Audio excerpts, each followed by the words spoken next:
Aktiviteti i titulluar Leksioni hapur për vlerat natyrore dhe ekologjike në Shqipërinë e Veriut si potenciale dhe perspektiva për zhvillim të qëndrueshëm në rajonin e Shkodrës u zhvillua në Universitetin Luiq Gurakuqi në Shkodër në drejtimin e doktoreshës së shkencave Aurora Dibra. Ky aktivitet u realizoa në kuadër të bashkëpunimit që ky universitet ka me Universitetin e Klagenfurtit në Austri. Student dhe pedagog nga Austria këtë herë kanë zgjedhur Shkodrën si pjesë e studimeve të masterit në këndvështrimin e një bote që po bëhet gjithnjë më globale, sqaroi profesor Werner Wintersteiner.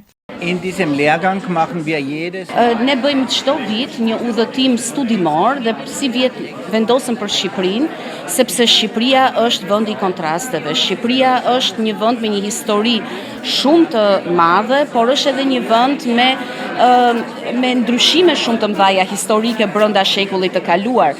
Pra vendosja e komunizmit, rënja e regjimit, tani integrimi në Bashkimin Evropian, të gjithë këto procese tranzicionale janë në kuadrin e masterit ton shumë interesant për të diskutuar edhe në aspektin teorik edhe në aspektin praktik. Jemi shumë të lumtur që jemi në Shkodër. Shkodra është një qytet shumë interesant edhe nga pikpamja shkencore edhe për ta përjetuar si qytet në përditshmëri.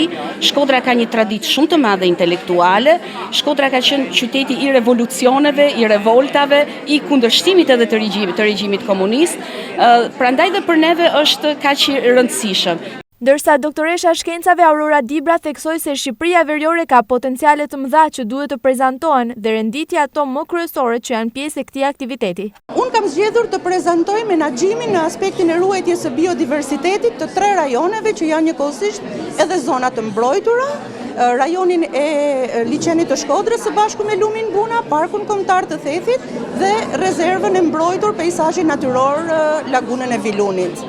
Ky aktivitet pati interes të veçantë nga studentët dhe pedagogët, gjë që u reflektua si në pjesëmarrjen e gjerë ashtu edhe në vëmendje ndaj paraqitjes dhe vlerësimit të pasurive natyrore dhe ekologjike të rajonit të Shkodrës dhe të gjithë veriut të Shqipërisë, duke trajtuar kësaj radhe në bashkëpunim me miqt nga Austria.